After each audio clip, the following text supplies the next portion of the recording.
अस्सलाम वालेकुम नाजरीन। मैं हूं मोहम्मद अली, ऑस्ट्रेलिया से। और मेरे साथ पाकिस्तान से मियां ताहिर साहब और मियां खलील साहब तशरीफ रखते हैं। आज काफी दिन के बाद हम आपके पास हाजिर हैं और काफी सारे मामलात जो थे पाकिस्तान के इलेक्शन में और फिर पोस्ट इलेक्शन, इस तरह बेशुमार मामलात जो हैं वो बड़ी तेजी से गुजर भी गए और ज़ाहिर है इस हवाले से पाकिस्तान में डेवलपमेंट भी काफी हो गई। तो हम पहले चलते हैं मियां ताई साहब के पास और उनसे पूछते हैं कि जनाब, एक तो ये बताइए कि आपकी जो पाकिस्तान की हिस्ट्री में बेनजीर साहबा के बाद जो दूसरी खातून बड़े बड़े ओहदे पे पहुंची हैं वो मरियम नवाज हैं, और पंजाब का सूबा वो पहली दफा एक खातून के हाथ में चला गया। तो अब एक तो उनकी कामयाबी के क्या हालात हैं? क्या वो अपने जो प्रीडेसेसर्स हैं, उनका जो चचा हैं या उनके वालिद हैं, क्या उनकी जो है कैपेबिलिटीज हैं उनको वो ओवरकम करके और आगे बढ़ सकती हैं? एक तो ये है। दूसरा ये है कि हम आपसे ये भी पूछेंगे कि जो आईएमएफ को लेटर लिखा है इमरान खान साहब की पार्टी ने उनके कहने पे, तो उसके क्या हालात हैं? और फिर मियां खलील साहब से कुछ मईशत के हवाले से बात करेंगे। तो जनाब मियां ताहिर साहब, हमें बताइए कि आपकी जो पहली खातून वजीर आला है उनके क्या मुस्तकबिल के मामलात होंगे जनाब? देखें जी, पहली खातून वजीर आला, वजीर आजम भी पाकिस्तान से, पहली खातून वजीर आजम पाकिस्तान से बनी थी। ये एक उस वक्त एक वर्ल्ड रिकॉर्ड था। बाद में कोई बन गई है एक आध, लेकिन ये एक वो उस वक्त था। अब ये वजीर आला बनी है, ये वर्ल्ड रिकॉर्ड तो नहीं है। ये मुल्क इंडिया में ऐसे हो चुका है, लेकिन बहरहाल एक एजाज़ की बात है। और लेकिन इस बात से सिर्फ मुतमिन नहीं रहा जा सकता कि कोई खातून वज़ीर आला बन गई हैं। एक बात तो तय है कि खातून वो पाकिस्तान में हो, अमेरिका में हो, आपके ऑस्ट्रेलिया में हो, न्यूजीलैंड में हो साथ, या किसी और मुल्क में, उसके लिए मर्दों के इस माशरे में काम करना खासा मुश्किल रहा है और खासा मुश्किल आज भी है। को बहुत बड़ी तब्दीली नहीं आई, तब्दीली आई है, लोगों ने में एक्सेप्टेंस भी बढ़ी है, लेकिन बहुत बड़ी तब्दीली नहीं कहा जा सकता। एक तो ये बात उसी तरह सही है जिस तरह हमारे यहाँ है, इसी तरह जिस तरह आपके यहाँ। अच्छा, दूसरा ये रह गया कि मरियम नवाज नवाज शरीफ की बेटी हैं, और वो उनकी लेगेसी को साथ लेके चल रही हैं, मुस्लिम लीग नून की लेगेसी को साथ लेके चल रही हैं। तो इसलिए ज़्यादा इम्पोर्टेंट हो जाता है कि वो कैसे डिलीवर करेंगी। तो इसलिए सबसे ज़्यादा ये आजकल पूछा जाने वाला सवाल है। अच्छा, अब इसका जवाब ये है कि मरियम नवाज का अपना तो कोई तजर्बा नहीं है किसी लेवल पर भी माजी में। अब वो बिल्कुल नौवारद हैं, एक एडमिनिस्ट्रेटर के तौर पे, एक इवन एक सियासतदान के तौर पे। वो जो उनकी सियासत रही है, वो एक रेजिस्टेंस की सियासत ज़रूर कहला सकती है कि वो एक रेजिस्टेंट पर्सनालिटी के तौर पे रही और उन्होंने उसमें अपना नाम भी बनाया। लेकिन ये है कि वो एज पॉलिटिशियन, एज हुक्मरान, एज एडमिनिस्ट्रेटर कैसी होंगी, ये उनका पहला एक्सपीरियंस होगा। अब उनके पास दो एक्सपीरियंसेस हैं, दो उनकी लेगेसी है, दो टाइप की। एक है नवाज शरीफ, जिन्होंने जिनको कभी भी उनकी गवर्नेंस के हवाले से कोई याद नहीं रखता, कभी कोई क्रेडिट नहीं देता कि नवाज शरीफ की गवर्नेंस वाह जी वाह बड़ी कमाल। नहीं, नवाज शरीफ एक पॉपुलर लीडर थे अपने दौर के, जिस तरह आज इमरान खान पॉपुलर लीडर हैं। ये तो खैर पॉपुलर लीडर की उस डेफिनेशन में आते हैं कि जिसमें कोई हदें ही क्रॉस हो जाती हैं। दुनिया में और भी मिसालें हैं, सिर्फ इमरान खान नहीं है। जैसे कि फ्रांस में भी है, जैसे कि और मुल्कों में, आपके यूरोप में के मुल्कों में भी है, ऐसे के ऐसे पॉपुलिस्ट लीडर जो हैं वो हैं, मौजूद हैं। लेकिन ये अपने दौर के पॉपुलर लीडर थे नवाज शरीफ, रेटरिक पे बने हुए, नारे लगा के। कभी उन्होंने जाग पंजाबी जाग का नारा लगाया बेनजीर के खिलाफ, और कभी उन्होंने आईजीआई की सियासत की। हाँ, ये जरूर है कि वो एक कारोबारी तबके को भी रिप्रेजेंट करते रहे हैं। जब भी हुकूमत में आए हैं तो वो उनके दौर में मईशत की बेहतरी रही है, ये भी बात सही है कि उन्होंने मोटरवेज भी बनाई हैं, लेकिन दूसरी तरफ अगर हम देखें तो शहबाज शरीफ जो हैं वो गवर्नेंस के हवाले से उनका बड़ा नाम है, और अगर उनको क्रेडिट ना दिया जाए तो ये ज्यादती होगी। वो बहुत अच्छी गवर्नेंस करते रहे हैं और करते हैं। ये और बात है, उन पे एतराजात भी हैं। उनका नाम चाचू रख दिया गया। चाचू इसलिए नाम उनका रखा था, आज ये भी बता ही दें कि वो लेट जाते हैं एस्टेब्लिशमेंट के सामने, और चाचू वाला, यानी कि हर एक का चचा मेरा चचा, तो वो वाला उनका रवैया रहा है, और उनकी सारी बातें मान के आगे चलने वाले हैं, कहीं रिजिस्ट नहीं करते।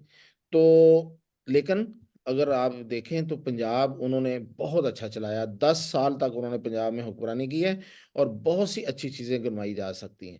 अब मसला यहाँ पे ये है कि मरियम नवाज जो हैं, क्या वो अपने बाप नवाज शरीफ की लेगेसी को लेके चलेंगी या अपने चाचा की? अच्छा, अगर चचा की लेके चलनी है तो फिर चचा से रहनुमाई भी तो लेना जरूरी है। अब जो उनके खानदानी इख्तलाफात हैं वो इस कदर शदीद हैं, यानी कि दूरियां इतनी हैं, बज़ाहिर वो एक ही नजर आते हैं, कि वो अपने चचा से शायद रहनुमाई लेते हुए शर्माएं, या मतलब ये कि वो ग्रेज करेंगी, वो अपनी शायद उसमें तौहीन समझेंगी। कुछ भी है, जो भी है, इसको जो भी नाम दें, लेकिन वो शहबाज शरीफ से रहनुमाई लेती हुई नजर नहीं आती, और मैं उनका ये सबसे बड़ा फेलियर कहूंगा। अब मैं बात खत्म करता हूं इस बात से कि ये जो उसके 3-4 दिन पहले हैं, वो कहते हैं ना कि देग का चावल चख के ही आप देग का पता बता देते हैं कि कैसी पकी है। तो ये अगर हम इस लिहाज से देखें तो मरियम नवाज ने जो रमजान पैकेज दिया है वो इतना मतलब फरसूदा है। फरसूदा इस लिहाज से कि ऐसे तजर्बात माजी में प्राइवेट तंजीमें करती हैं, और उनको सवाब दारैन तो हासिल हो जाता है, लेकिन फायदा हासिल नहीं होता। अब उन्होंने ये क्या किया है, उन्होंने क्या किया है कि मुस्तहक लोग जो हैं उनके घरों में पार्सल जाएंगे। यार ये मतलब प्रैक्टिकल चीज ही नहीं है। कैसी बात है ये कि आप किस तरह से टारगेट करेंगे लोगों को? और जो लोगों को टारगेट करेंगे, क्या आप पे इल्जाम नहीं लगेगा कि आपने अपने कारकुनों के, बेशक आप कारकुनों के घर के नहीं दे रहे, आप बड़े जेन्युइन लोगों को दे रहे हैं, ये इल्जाम लग जाएगा, और लग गया हुआ है।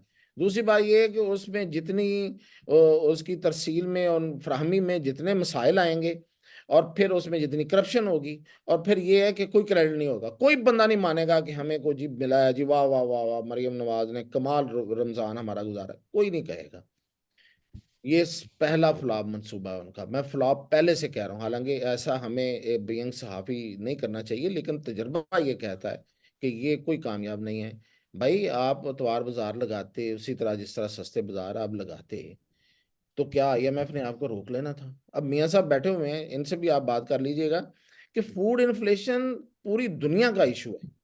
अगर आप आईएमएफ को कहेंगे कि हम फूड इन्फ्लेशन में लोगों को हेल्प आउट कर रहे हैं, तो आईएमएफ कभी आपको मना नहीं करेगा कि आप फूड इन्फ्लेशन को डाउन लाने के लिए हेल्प आउट कर रहे हैं, और आप उनको प्रैक्टिकल एक प्लान दें, तो वो कभी भी आप पे इतराज नहीं करेंगे। हमेशा आईएमएफ से इतराज आता है जहां पे आपके लूप होल्स होते हैं, तो वो वहां कहते हैं कि नहीं, ये आप यहाँ यहाँ से पिलफरेज होगी, यहाँ से पैसा जाएगा, करप्शन होगी, इसलिए हम इसमें आपको इन्वेस्ट नहीं करने देंगे। अदरवाइज अगर आप उनको प्रैक्टिकल देंगे, तो दूसरा ये कि अभी तक तो वो जो उनके पहले जो गुजरे हैं मोहसिन नकवी साहब, उनकी मंसूबों पे चल फिर रही हैं, कभी थानों में पहुंच जाती हैं, कभी अस्पतालों में पहुंच जाती हैं, और मोहसिन नकवी ने इतना काम करवा दिया हुआ है कि अब उसमें उनको नई कोई चीज़ ढूंढने को भी नहीं मिलेगी।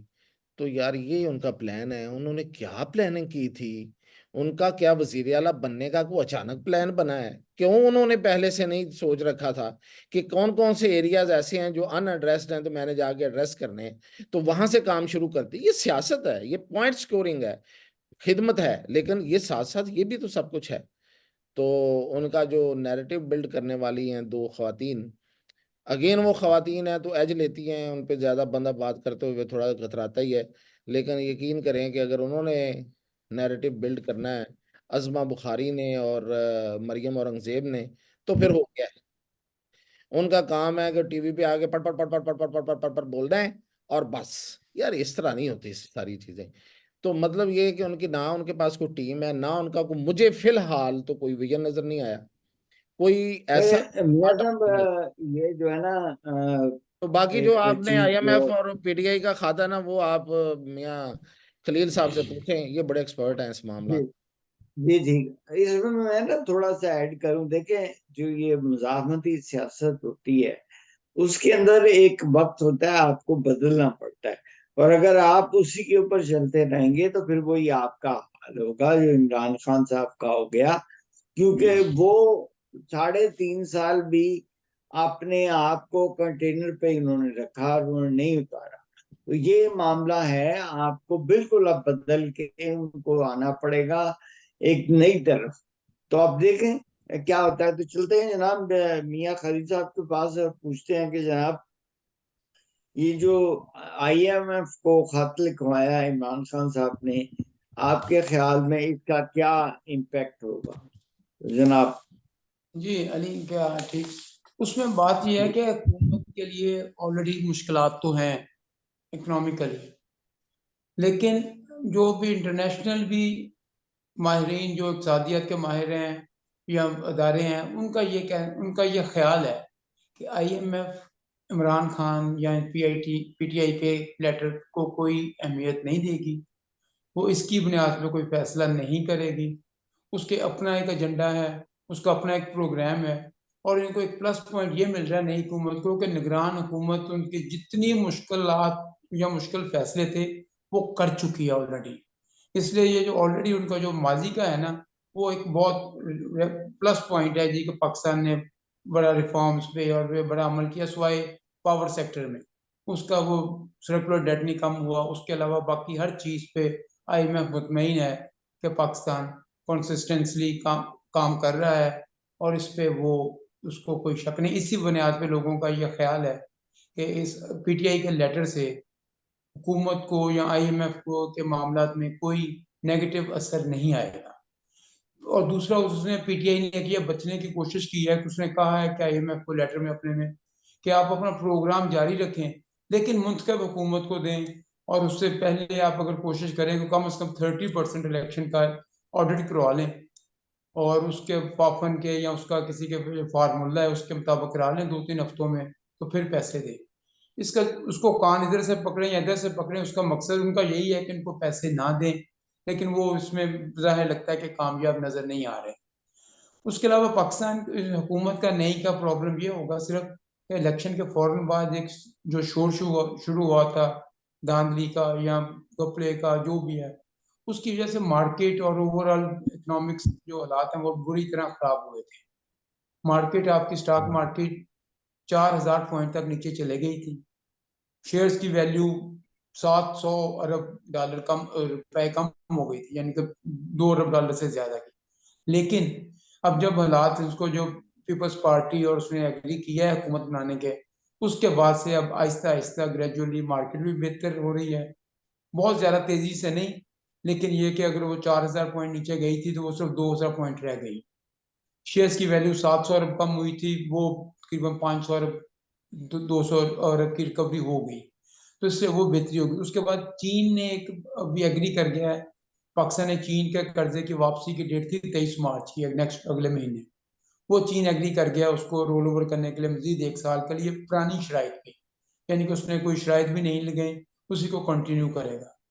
उसके बाद पाकिस्तान इंटरनेशनल मार्केट में पाकिस्तानी बॉन्ड्स की कीमत में इजाफा देखा गया। उसकी दो रीजन थे। एक तो अप्रैल में जो पाकिस्तान के $1 बिलियन का डॉलर बॉन्ड है, वो उसकी अदायगी करनी है, मिच्योर हो रहे हैं। और अब इंटरनेशनल मार्केट में ये बात उनको नजर आ रही है कि स्टेट बैंक के पास इतने डॉलर हैं, वो अप्रैल में $1 अरब की अदायगी बआसानी कर लेगा। ठीक है, उस वजह से बॉन्ड की वैल्यू बढ़ रही है और उसका ओवरऑल इम्पैक्ट भी बन रहा है। और जब अगर उन्होंने अदायगी कर दी तो उसके बाद मार्केट में और बेहतर होगा, पाकिस्तान की परसेप्शन बेहतर होगी कि पाकिस्तान अपनी अदायगी कर सकता है। लेकिन एक जो मुश्किल जो बात नजर आ रही है, तो एक रशिया ने ऑफिशियली ऐलान तो नहीं किया, लेकिन उसके जो मिनिस्टर्स हैं वो कह चुके हैं कि हम मार्च में गैसोलीन की जो एक्सपोर्ट है वो 6 माह के लिए सस्पेंड कर देंगे। हमने मियां साहब, आप डोमेस्टिक। बड़ी मुश्किल मुश्किल बातें कर रहे हैं। अब आप अच्छी बातों की तरफ आए जी मोहम्मद अली साहब, आप कोई आपके पास कोई बड़ी खबर है? जी, मैं वो खबर तो कुछ ऐसी ही है, कुछ लोग यहाँ पे जो ओवरसीज में ये खबर गर्म है कि जनाब इमरान खान साहब को शायद एस्टेब्लिशमेंट किसी जो है वो डील के तहत ग्रेजुअली उनको ईज आउट करेगी और शायद वो मार्च में किसी तरह बाहर आ जाए। और इस हवाले से क्योंकि वो ये दिखाना चाहते हैं कि जो गवर्नमेंट है मुस्लिम लीग नून की, पीपल्स पार्टी की, उनके ऊपर एक चेक रहे इमरान खान की सूरत में, ताकि वो उनको खुल खेलने का मौका न मिले। और नवाज शरीफ साहब जो बड़ी बड़ी बातें करते हैं कि मुझे क्यों निकाला और वोट को इज्जत हो, तो फिर उनका उनके ऊपर भी चेक रहे। तो अब देखें कि शायद कोई इससे पीटीआई के दोस्तों को इससे कुछ उम्मीद तो बनती है कि शायद इस चेक एंड बैलेंस के खेल के अंदर शायद इमरान खान साहब को एक सहूलत मुयसर आ जाए और वो बाहर आए। तो अब देखते हैं कि जनाब इसके क्या अहवाल है, लेकिन मैं इसकी इंडिकेशन इस अली बात से मिलती है थोड़ी। अब इसको आप पॉजिटिव लें या नेगेटिव लें कि वो जो अली अमीन गंडापुर हैं अभी तक तो उनको एक्सेप्ट किया जा रहा है, देखेंगे वो आगे चलते हैं या नहीं।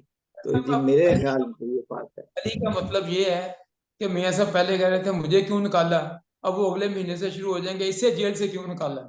अब उनका बयानिया बदल जाएगा, इससे क्यों अरे निकाला। बड़ी हाँ, बड़ी बड़ी जबरदस्त खबरें हैं जी, बड़ी हौसला अफजा खबरें हैं आपके पास मोहम्मद अली साहब।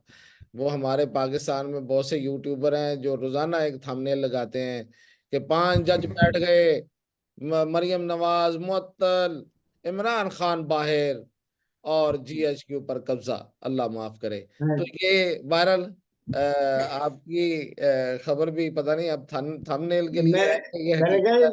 मियां ये साहब, हमने वक्त भी तो बताएगा। कुछ रोटी, अभी हमने भी तो रोटी कमानी है ना, हमने भी तो किसी को कुछ। नहीं नहीं, आपकी खबर में हकीकत हो सकती है, मैं मजाक नहीं उड़ा रहा, मैं वैसे आपको बात बता रहा हूँ कि ऐसा चल रहा है। तो आपकी खबर में हकीकत हो सकती है, लेकिन वक्त बता देगा। इजाजत ले लें जी अभी अब। जी प्यार अब के चलते हैं जी, अब इंशाल्लाह आपके साथ अगले प्रोग्राम में हाजिर होंगे। अस्सलाम।